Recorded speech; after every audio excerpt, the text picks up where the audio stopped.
Welcome to Wrestling with Heart, a podcast looking at pro wrestlers giving back to their community.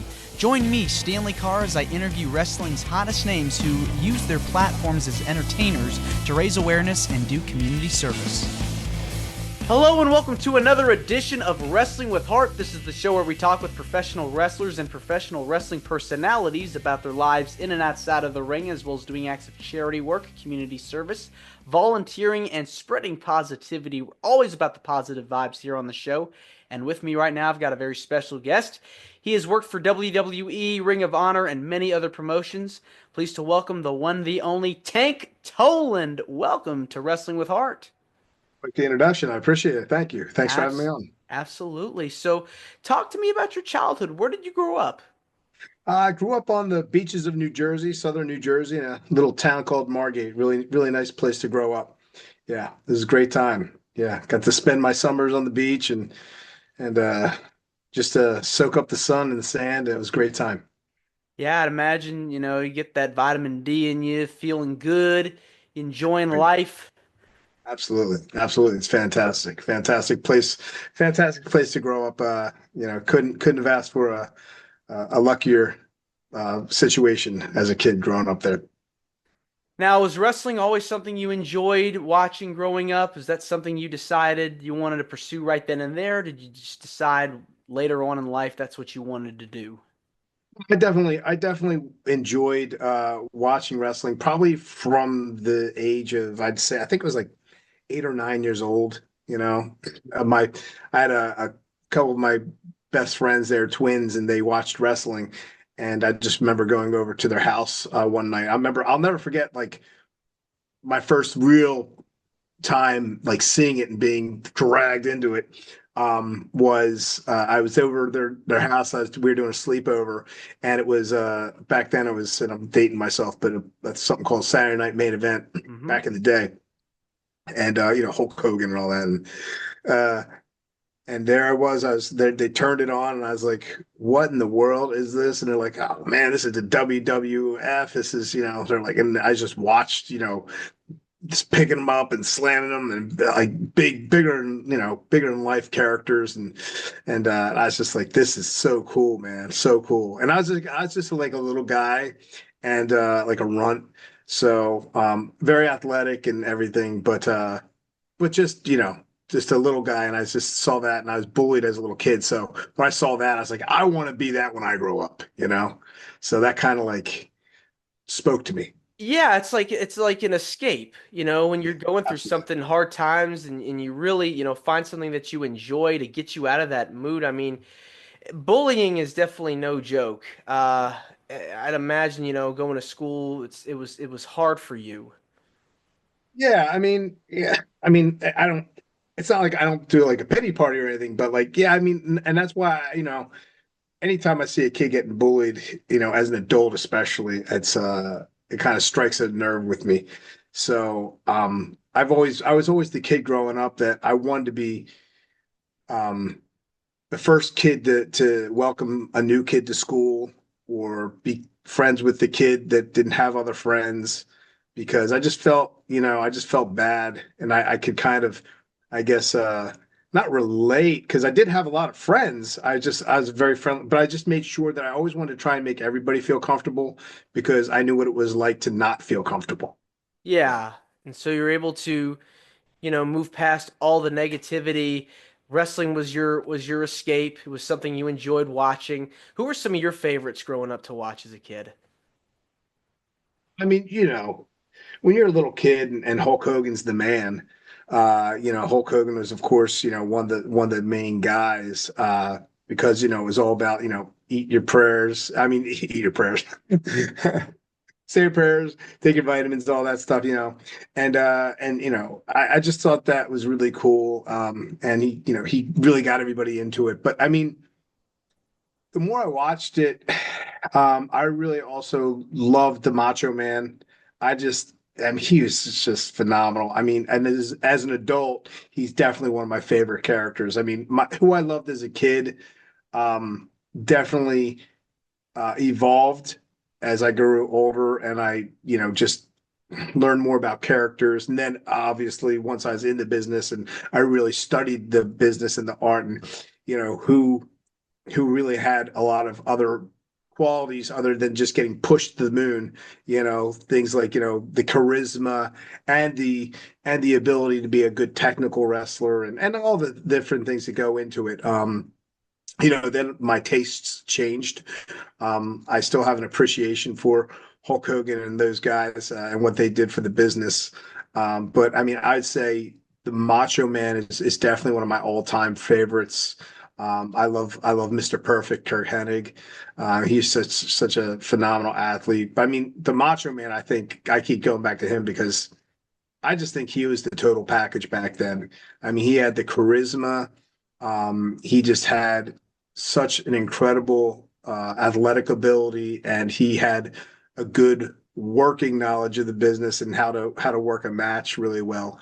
And I just think he was just phenomenal. Not to mention the colorful outfits, it's showmanship, and I feel like it really helped kind of pave the way for later stars as well. Yeah, Those kinds of things are important. You talk about characters, yeah, uh, yeah. and the gimmicks I think are just so essential to what we know as professional wrestling. It really. Absolutely. Absolutely. And like, I mean, I also like guys like, Ricky Dragon Steamboat and Jimmy Superfly Snuka and I'd say one of my favorites who he wasn't a body guy, but he was just such a great character and is so smart in the business. Roddy Piper was just so phenomenal. I mean, you don't get much better of a heel than Rowdy Piper, and No. he was such a good guy on the microphone. And I mean, he's just so much fun to watch, man. So much fun. Yeah, I mean, you talk about one of the all-time classic villains, the all-time great heels of pro wrestling. Yeah, Really yeah, kind of paved the way with his, talk show segment, Piper's Pit. Led to oh, so many others down the line. But those are some really good ones. So, was there a moment where you just decided, I have to do this? This is exactly what I want to do. I mean, as a kid growing up, I always wanted to do it. But I mean, there was definitely like I would say defining moments. Like when I went and saw my first WrestleMania in, I think I was in like fifth or sixth grade, and it was at the convention hall in Atlantic City, WrestleMania 5, Mega Powers Collide, and it was Macho Man versus the Hulk. And, um, Hulk Hogan won the match, and I was lucky enough to be in a section where he was walking the entrance, walking in and out. And so when he won and he's coming back and he had the belt and he's like pointing at all the fans, he walks by and I got to pat him on the shoulder and I just had my hand full of his sweat and I was just so excited. And I mean, that was just like, I was like, oh my gosh, I just really want to do this one day. I really, really want to do this one day. And so I think that was one of the things that stand out to me. And it was cool because I actually got to tell him that story when I was in the business with him at the same time. And he got kicked out of that story. But I would say really it wasn't until I was in college and still a fan and watching it all the time. And I really started studying like all the moves and how they get into them. And I didn't know why I was doing it, but I was studying the psychology of it. Because I didn't even think about it really from that perspective. But and then like I was like, okay, this is what they're gonna do. I'd always call the match before things would happen. I'd be like, okay, this is what they did here. It's going to come back to this, and they're going to do this now, and it's going to be this is going to do this and that, and swerve this, and so I kind of had an understanding of the psychology, which obviously helped me when I actually got into the business. And obviously, it was a very rudimentary understanding because there's so much more to it. But I did have a good understanding of the ins and outs of the psychology. So I'd say in college is when I really started getting into it, and I had a friend that was really into it as well, and we'd study the moves and then go out to the courtyard.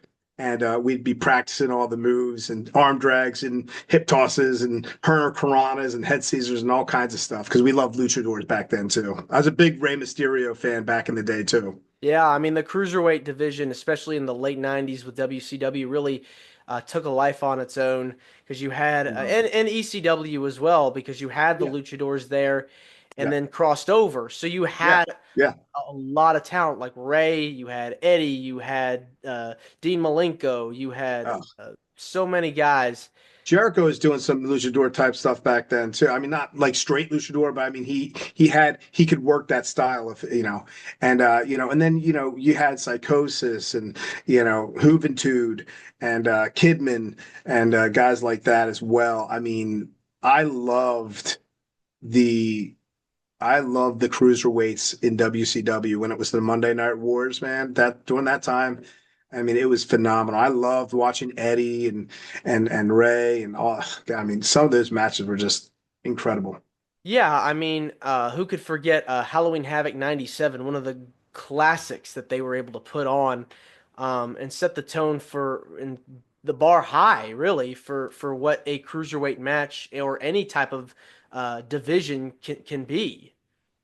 Absolutely. I mean, it was something about the cruiserweights that really spoke to me. And I think it's also because I was a shorter guy, but by that point I was already, I was in college and I was already actually went from being a smaller guy to, still short, but a much bigger guy because I started working out around the age of 11 years old because I knew I wasn't going to be tall, so I wanted to be wide.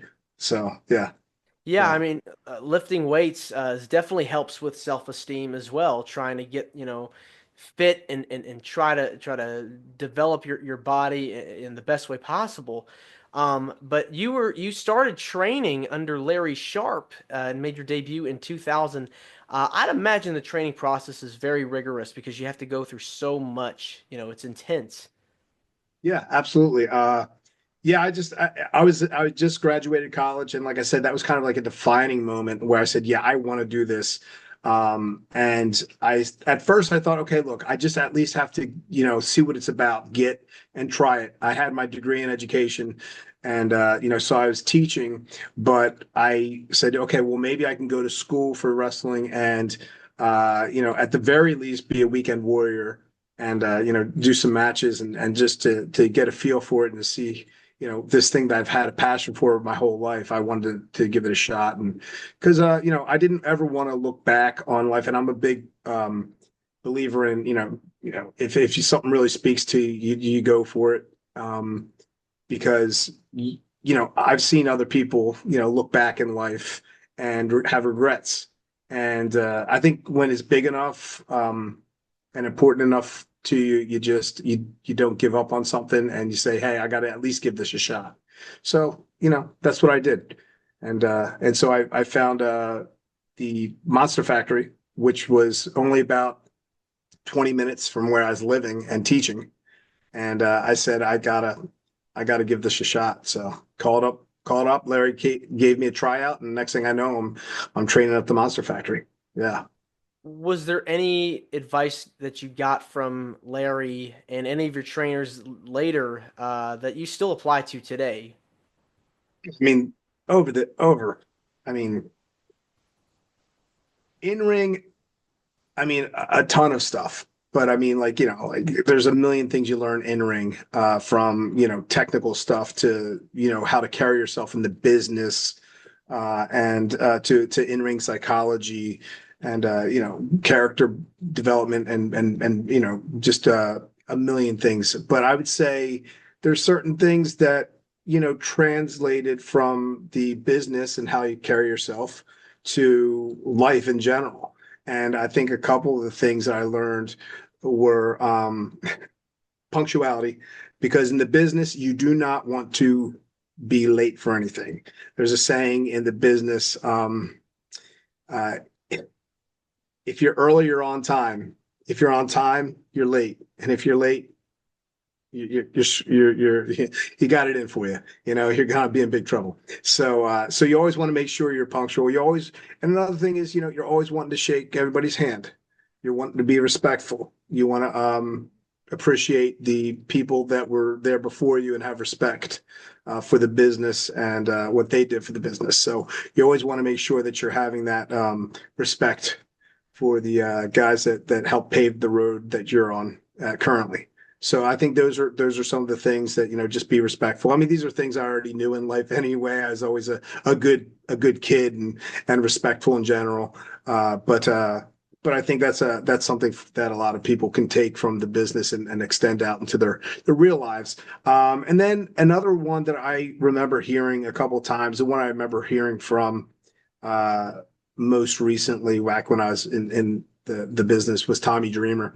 And I remember him saying, because at the time he was working with the developmental contracts and stuff, and he was an OVW, with us, and he's having a talk, and he said, "Hey guys, just remember, like, a couple things, save your money, save save what you can, because you just never you never know when it's gonna go. You never know when it's your last day, your last second.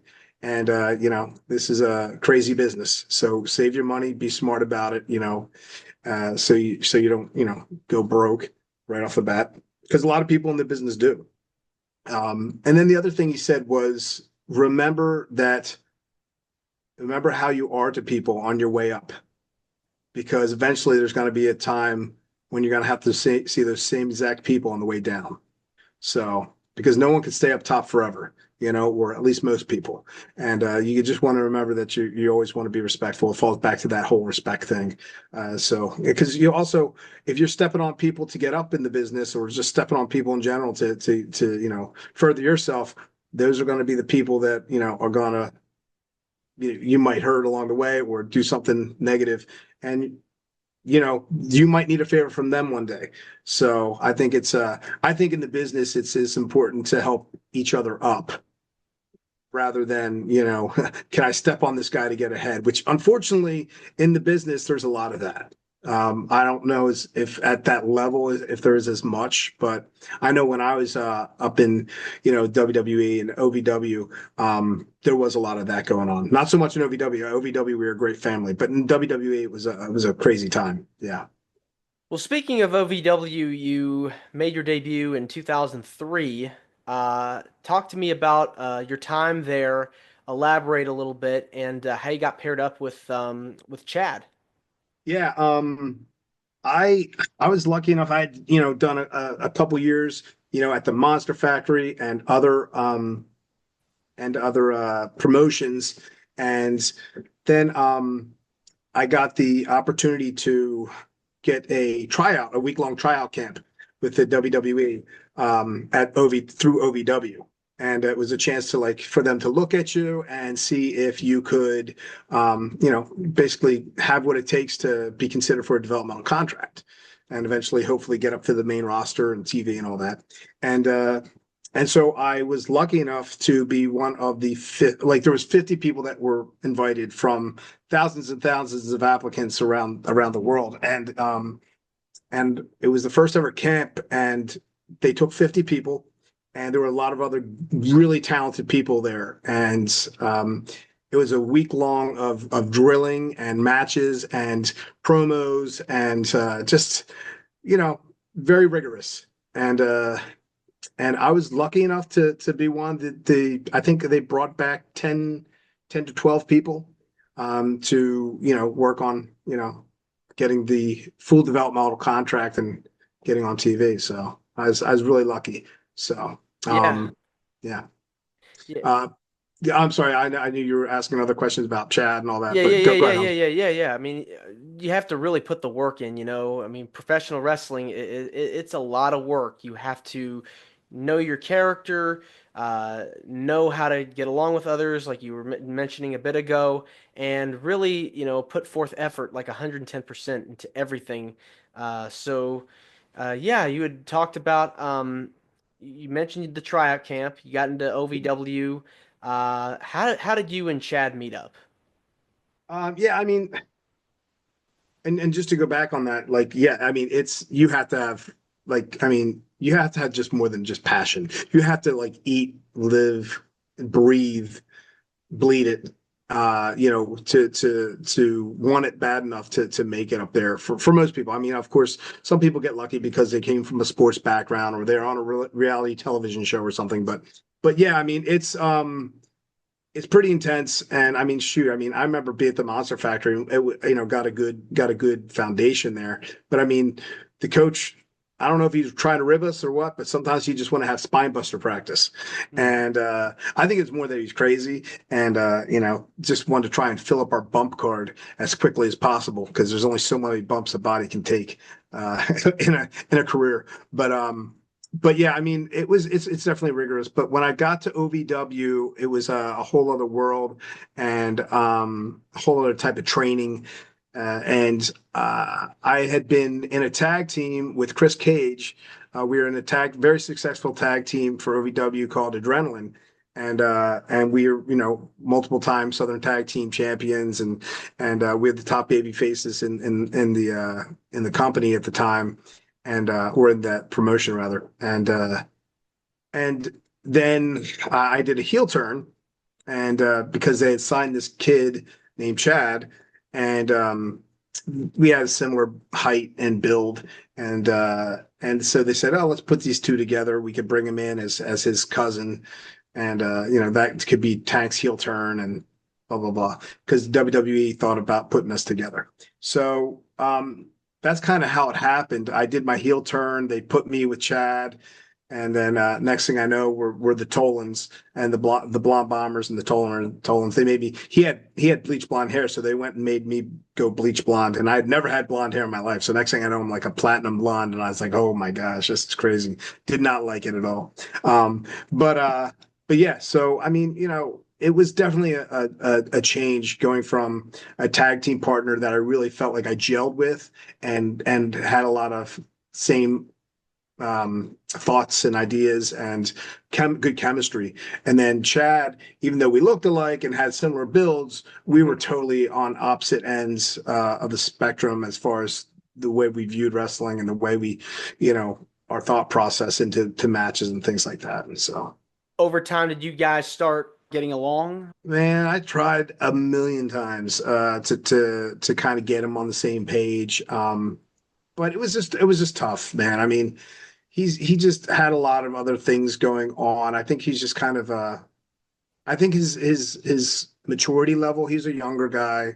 And I was a little older in the business, or veteran or whatever, a little bit of both, I guess. And I think just like the maturity, emotional and the emotional intelligence and things just weren't there enough. I think he was someone that just let things get to him too much. Right. And I think he thought he knew more than he did in the business, which kind of hurt him because it kind of got him heat with a lot of guys. And I tried to be a mentor to him actually to try and help him, but it was kind of rough because I felt like he thought he knew what he was doing the whole time. And when you're trying to talk to someone and be like, "Hey, just trust me on this, trust me," and they don't listen, it's tough. So it was definitely a struggle for the majority of the time. And I'm not saying we didn't have some decent matches and we had some good times, and I'm not saying that he never had a good idea. I mean, he had a few good ideas here and there, but overall it was just a real struggle. But when you're put with a tag team partner, it's like anything. It's like any place of business. You sometimes have to end up being stuck with someone that you don't exactly gel with, but you try to make the best of it, and that's what I tried to do.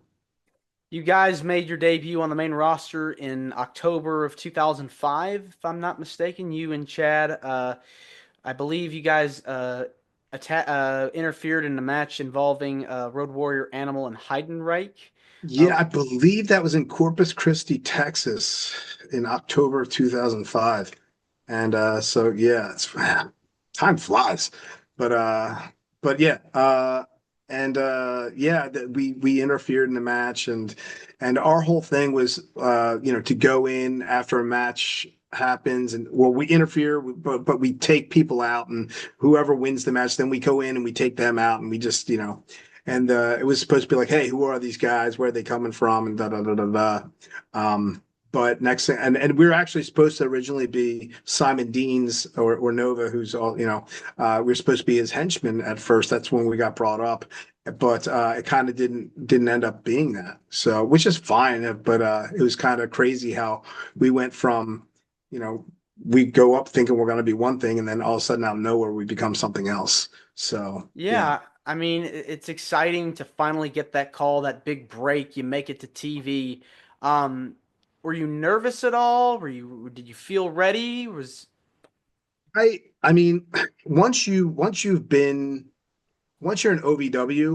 OVW, it's like, it was the Harvard of wrestling, man. I mean, if you're going to go to a university before taking the leap up to the WWE, that was the place to be because you had the best trainer. I mean, I had Rip Rogers, Lance Storm, Al Snow. I had Jim Cornette and Paul Heyman and all the countless people that from the WWE roster, like The Undertaker and a million other people that would come and they'd be watching you and doing matches, dark matches and stuff. And sometimes it'd be coming back off an injury to knock off some of the ring rust or work on a new character or something. And so they'd be there watching, and it was really cool because you got to learn from them too.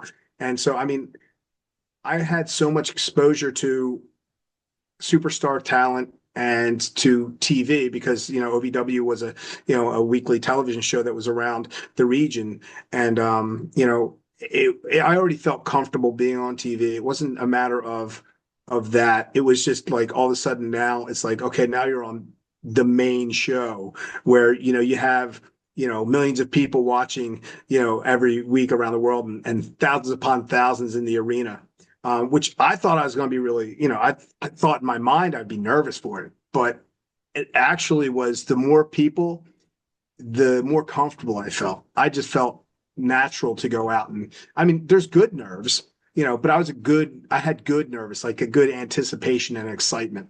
So, yeah. I mean, once you're surrounded by people that you grew up watching as a kid, it's like a full circle moment. You get goosebumps. Yeah, it really is. It's funny, because I mean, I was so excited to do it and get up there, and some of the guys that were heroes to me growing up or in my college, life watching, right before I got there, they were still heroes to me, and then there's some that like I was like, that guy's a jerk. That guy's, and that's kind of a shame, but that's also part of the business, because you also get older and you realize, okay, well, this is a business like anything else, and there are people like anyone else, and some are going to be really cool, and some of them aren't. So, unfortunately, there was a lot of during that time that I was there, there was a lot of just like a lot of you know, I want to say like bull crap going on, like just negative vibes, just a bad, like cancerous type of locker room, unfortunately. And it was a lot of because it was like, either the old veterans that want to, get one over on the new guys, and that's fine because I don't mind being, getting initiated into the club or hazed or anything like that because that's fine. I get it. But at the same time, I think there's a difference between that and just, being a downright bully jerk type of person too. And there was plenty of them there, but like I never openly showed that ever bothered me because I didn't believe in what, putting it over and selling it. I never sold it. But unfortunately, my tag partner, Chad, that, he wore his heart on his sleeve like that. And every little thing that bothered him, he spoke up, and that kind of got him heat. And then, because he's my tag partner, that kind of didn't help my situation either. When you're on the road, 365 days a year, it really forces you to grow up because you're on your own. So having that ability to be on your own, away from your family, it is hard, so you have to really make that adjustment. And as we're talking about this pro wrestling, I mean, you have to have that desire to be successful. But you also got to share the ring with so many people over your time in WWE. Who Uh, were some of your favorite opponents that you got to work with during your time in the company? it's funny because I really just some of my favorite moments because I didn't get to be up on the main roster on TV weekly as much as I would have liked. or I would have loved a bigger opportunity and a different type of opportunity. However, that's sometimes not how it rolls. It doesn't always go in your favor, and that's okay. But and I've learned to accept that. However, I would say that some of my favorite matches from the bigger guys, were actually in OVW. Like when I got to like work with Jerry the King Lawler a couple times, which was really a lot of fun. And he's just such a good worker. And I when I first was wrestling with him, it was I said, yeah, I said, hey, Mr. Lawler, and he goes, hey, yeah, working tonight, huh? I said, yeah. He goes, okay, great, see you out there, kid. And I was like, oh, okay. I was like, all right, that's I'll see you out there. Yep, not a word other than that. So, and we went out there, and it was, I was not nervous at all because I just knew that he could work a broomstick and make it look good, So, and I felt confident in my abilities at that time. But I remember we went out, and it was a big outdoor show.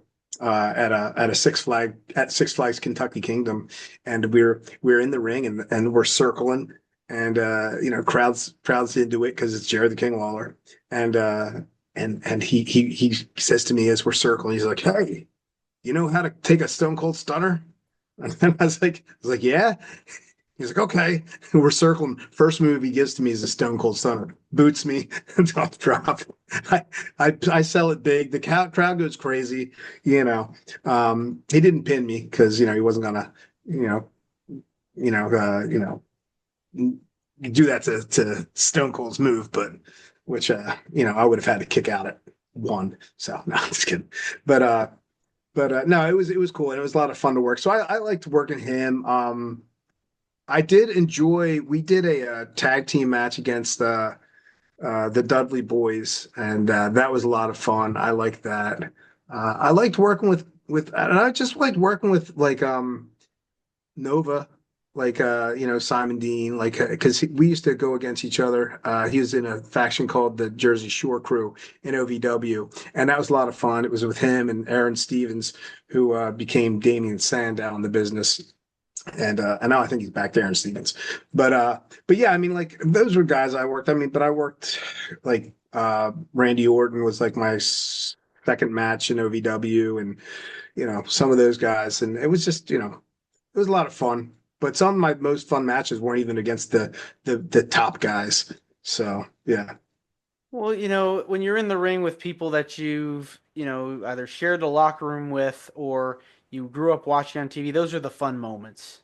Yeah, yeah, absolutely, absolutely. And the good thing about OVW, like I would say, like if my whole wrestling experience was like WWE, like the WWE locker room and my experience with all that, it would have really tainted my my feeling and love for wrestling. But I will say that like when I was in OVW, I mean that you couldn't have asked for like a better locker room.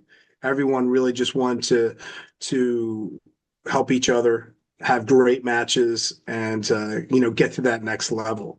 So it was really awesome. So between that and then Ring of Honor, when I was in Ring of Honor, that was another locker room that was fantastic at the time, and full of talent that I just knew had to get to the WWE sometime if the WWE had any clue as to what talent was, and sometimes they don't. So, but yeah, but a lot of guys that were there, like Brian Danielson and Evan Bourne and Cesaro, and I mean, Paul Cabana, which they misused and messed that up. Chris Hero, which was tragedy that they didn't use him better. I mean, it's just a lot of really talented Kevin Steen and Generico, a lot of guys that were fantastic wrestlers, and some guys that are there now. I think like Roderick Strong and gosh, God, I mean, there's just so many people that were there that was when I was there that were just phenomenal. But it was a really good locker room. Ring of Honor and OVW were fantastic locker rooms, and they both had phenomenal fans. And I think it's Different fans, but phenomenal. And I think it's cool when you're surrounded by people that not only you share the locker room with, but you travel with them, and there's like a a camaraderie because you're up and down the road with these people and you're sharing stories, you eat together, and it really is a wonderful feeling. Yeah, it really becomes a fraternity. It's a brotherhood, and like OVW was like a second family for me. Like I just, really, I still stay in touch with, some of the guys now. We do fantasy football, and we still stay in touch, and bust each other's chops, and it's great because uh, the time that I had there, I got to build some good relationships. I got to find my fiance there, and she was my number one fan. I was her I was her OVW husband at the time. She didn't know she'd eventually be my real wife. I'm just saying that because she's right over there right now. She's just Oh, watching. She's watching oh, over there. She's that's looking at me so nice. lovingly, so lovingly. Oh. No, but anyway, Now, you keep up with the business today. Are there any? I still wrestle. I don't always tune into all the shows as much and catch as much as I'd like. But if I'm flipping through and or if I really there's something I really want to see, I'll watch it. So I still have to make sure to watch Mania. So but yeah. Who are some of your favorite wrestlers currently? Currently, none of them. They just don't have what it takes anymore, honestly. Uh it's not the same business. No, I'm just messing with you. I'm just kidding. No, I mean, I like Cody Rhodes. I mean, Cody's a good guy. He was there when I first I watched him take his first like regular bumps in the ring. I mean, I know he came from a wrestling family, but I mean, I remember the first time he came into OVW right before he started with us, and he's like, yeah, I don't know. He's like, I don't know. He's no, I'm going to give it a try. He goes, I know my dad and my brother, in the business, and I know they'd like me to do it, but I don't know. We'll see how I like it. I think he did all right. I think he's doing okay for himself. So, but yeah, but I'll never forget him saying that. It's funny because I mean, he really, I mean, he's phenomenal. He's great. He's so good. He's such a good character. He really knows the business. He really came into his own. It's one thing to be part of wrestling lineage and to just say, okay, well, that's, so and so's son, and so you know, he gets a free pass. He came in and he eventually he didn't like all of his characters and he didn't like all the, storylines and everything, but like what he did for himself to really propel himself and really, stick through it and make a name for himself like he did, it's phenomenal. And he's done a lot for the business. He's done a lot for the business. He really helped grow AEW, which is great because you want that kind of competition because then the more competition you have, the more it's good for the entire business. So yeah. Exactly. I So definitely he's yeah. Go ahead. I I'm sorry. I definitely think we're in a boom period now where you have all these alternatives and it's accessible. You could watch wrestling on television, you could watch it on the computer, on the internet, Yeah. on your Yeah. phone. Yeah. And it's funny because man, I loved I loved the error that I was there. Uh, you know, I wish I was there during the Attitude Era because that was phenomenal. I mean, that was really cool. But I mean, like I was like, the Ruthless Aggression Era, the early 2000s was really cool too. A lot of cool storylines, a lot of cool things. It was still like a little bit of a down. It was just coming off that high. I would have loved to have been in the Attitude Era, but however, like the Ruthless Aggression Era wasn't so bad. And you were saying how like right now there's so much to it, and wrestling is it's cyclical. I mean, it goes up and down. It's got its thing where it gets real hot, and then it cools off, and then it's not cool for a little bit, and then it starts to get cool again. And yeah, so just how like clothing, it's like 80s clothes were cool a few years ago in 80s music, and then it goes to the 90s and then the early 2000s. It's the same thing. But but yeah, I mean, I love the time that I was there, except for the whole locker room dynamic, and I wish it was a little bit more how it was with OVW, Ring of Honor, and maybe how it is now in the business. But man, I wish that I could have had the opportunity to sell myself through social media like you get to do nowadays. Because I mean, that's a whole other avenue that not only can you build yourself as a worker, as a wrestler in the business, but you could build your brand as a person and outside and have that parlay into other things, whether it be, public speaking or voiceover work or acting or whatever. I mean, there's a million different things, but I mean, like I'm jealous of that. I'm not gonna lie, but that's okay. But it's good for the business too, like you said. It's definitely changed the game, I feel like, because um, it's a whole nother, it's a marketing tool. And so many people nowadays, I feel like, have developed that brand, have developed their own voice that they can sell themselves with. And so hopefully the wrestling boom period that we're in will last a long time because you're getting so many new fans now. WWE, on all companies are on fire. They're doing incredible work. So hopefully we see more success in the years to come. Yeah, no, I hope so. And it's funny because like, when you were in the business before, especially like when I started out, it was, you started on the indies real small and you tried to get a name for yourself and hopefully work yourself up so people wanted to pay money and you could put butts in seats. You know what I mean? But now it's like you got people that are being signed. Some of them they're being signed because they already have so many followers. So like, hey, well, hey, this guy's already bringing or this girl's already bringing in, 1 million followers. So that's 1 million new wrestling fans, or that's whatever it is. So yeah, I mean a lot. I mean it's a smart business move. But it's you want to make sure that you're always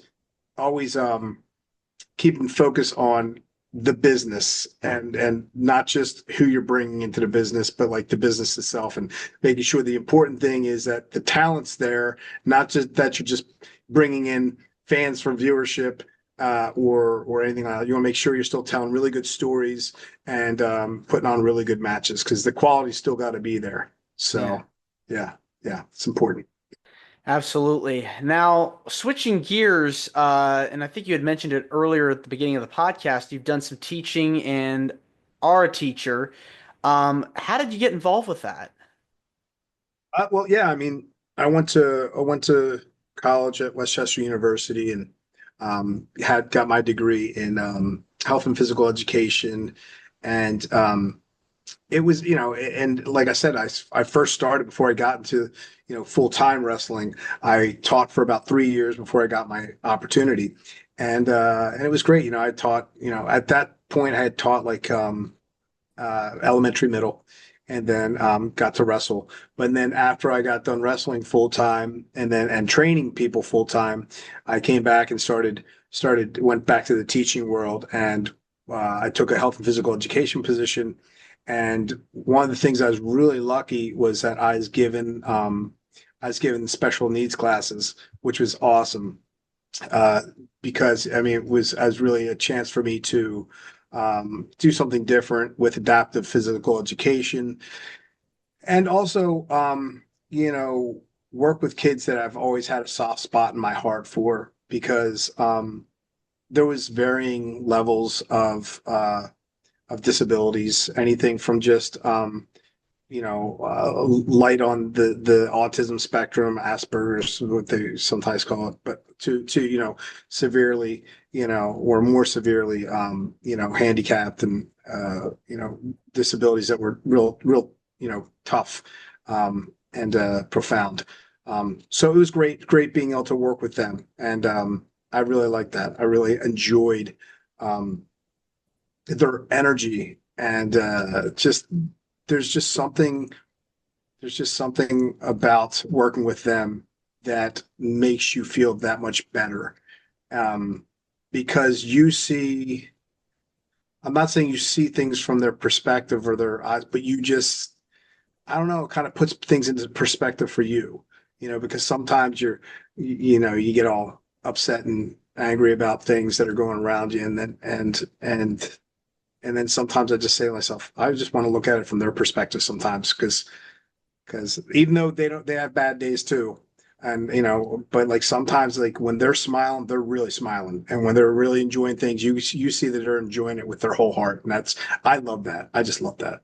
When you told me earlier, about your stories getting bullied in school, it's almost like when you see somebody else going through a hard time, it's kind of like a full circle moment because you remember when you were that young and now you're helping somebody else. I mean, it just goes a long way.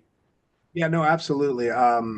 And I just feel like teaching called to me. It's funny because when I was growing up, I was a lifeguard on the beach patrol from the age of like 15, and and I just loved it. The beach was awesome. I was a lifeguard. It was great. You're in the sun. You're getting paid for it to be on the beach, and you're saving lives. I loved it. I mean, I loved going on rescues and saving people, and just knowing that I was, you know, uh, being a regular Baywatch type of guy back then. But but no, I mean, it was pretty awesome. But I thought at the time when I was a kid, though, I was like, how could I work this gig so I could do this every summer? And teaching was the way to do it. I mean, I had teachers in the family. My mom's a teacher, and she had her summers off. So I was like, well, if I teach, I could still lifeguard. But it ended up that I ended up you know once I got into it more and learning more about teaching and how it affects kids and how you could really be a positive role model, and you could really have uh, a profound effect on a kid's life. That was really cool to me, and I really, of course, I always really looked out for the little guys and girls that were out there to make sure that they're taken care of. But and I always tried to put a little bit more extra effort into the ones that were a little bit more shy and timid, um, and let them know also that you might not always feel this way, and something might change in you as time goes on. You might find your confidence, you might find yourself, and because then I tell them, hey, that was me. I was you when I was that age, and I'm not that way anymore. So just go for it, and you'll be okay. Just It's those little things, giving them that guidance because they need it. That we all need help. We all need uh, that little bit of advice that empowers us to be better. And so, you making a difference in their life, it's all the more rewarding. Yeah, no, absolutely. And also, sometimes you might be that only person that does say that to them, that does believe in them. You don't know what kind of home life they come from. You don't know what kind of struggles they have. You don't know how they feel about themselves all the time. And it doesn't hurt anyone to be nice. And I think that sometimes that could go a long way. And so yeah, so I just think that I not to sound corny, but you sometimes you want to be that light for someone because that might be the only light that they have. So, but yeah, absolutely. Have you been able to reconnect with some of your former students, or have anyone recognized you from your days in the ring? Yeah, absolutely. It's funny. um, I mean, obviously, I started teaching a long time ago, but before I got into WWE, so obviously that's a long time. So that's actually funny. Like now, it's like years have gone by, and some kids have reached out to me on social media saying, "Hey, I hope everything's going well. I just want to let you know what I'm doing now." And I think it's so cool that you became a wrestler. It's especially some of the ones that before I made it to the WWE and got and they're like, oh my God, I can't believe you actually made it, and that's so cool. And really happy for you. You're always talking about how you wanted to do it, so that's cool. And then I around town now. I mean, I still I go wherever I go. It's like, whether it's a grocery store or just out somewhere shopping, or on the beach, it's, kids are always coming up to me. Hey, Tank, Mr. Tank, what's up? How's it going? So yeah, it's pretty cool. Yeah, I mean, whenever you're around these kids and they look up to you, it has to feel really good that you've instilled that confidence and you've encouraged them. Yeah, I mean, I would like to hope that I have, had a good effect, a positive effect on my students because I there's ones that I've liked more than others, I'm not gonna lie. And ones that I felt like I had to reach out to a little bit more to try and pull them in and say, hey, let's pull it together because this isn't all that life is right now. You got a whole other world out there, a whole other life out there. So because I taught mainly in an inner city, and a lot of kids can't see past the end of their block. They don't understand that that block, that town is not the whole world. That there's a whole other life out there for you, and that you shouldn't live in a small fishbowl. Try and extend yourself out, that push yourself to be a little uncomfortable and take chances, positive risks that can help you move forward in life. So yeah. Yeah, it's very inspiring. You want to push them in that right direction because it is a hard world out there. But if you believe in yourself, you can do anything, just like you Absolutely. did. Yeah, no, and that's something I always tell them. I was like, I'm not, and a lot of them that would, like, if they didn't know me or know my story when I first went back to teaching, so especially some of the younger kids that maybe they didn't watch wrestling or didn't know about wrestling, I'd tell them a story, about a little kid that would get bullied and stuff, and didn't feel like he had his voice and his power. And I tell that story about basically myself, and then how this person ended up getting more confidence as time went on, and then went on to believe more in himself and more in himself, and then achieved his dreams. And then at the end, obviously, I say that guy's me. So and they thought that was pretty cool. And I just say, so what I'm trying to tell you is that I was you. I was sitting in your chair. I was that scared little person that wasn't sure what to do with themselves, and was nervous about things and scared to speak up. I said, but that doesn't always have to be you. And I said, just believe in yourself, and if you love something enough and you want to chase it, you just do it. You just don't give up on it. Yeah. That's a very inspiring message to give to a young student who is trying to figure out uh, where they fit in.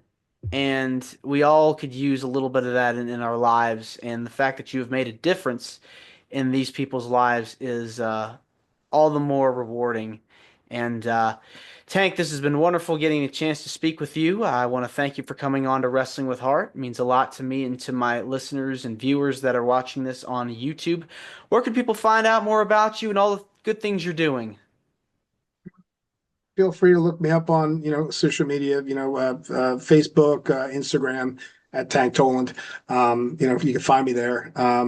And yeah, just I usually post where I'm wrestling, and I'm not the best social media guy, like but I get on there sometimes, and I usually answer questions from fans. If someone sends me a question, I'm happy to respond and stuff like that. I love the fans. I think they're incredible. And I always, like, just like anything else, I see myself as a fan still. And I just, I always have time for them. So, I appreciate them.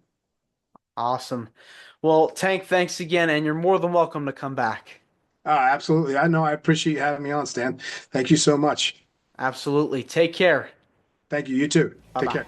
This is Wrestling with Heart. I hope you found this podcast to be informative and entertaining. If you did, please hit the subscribe button and look out for the next edition.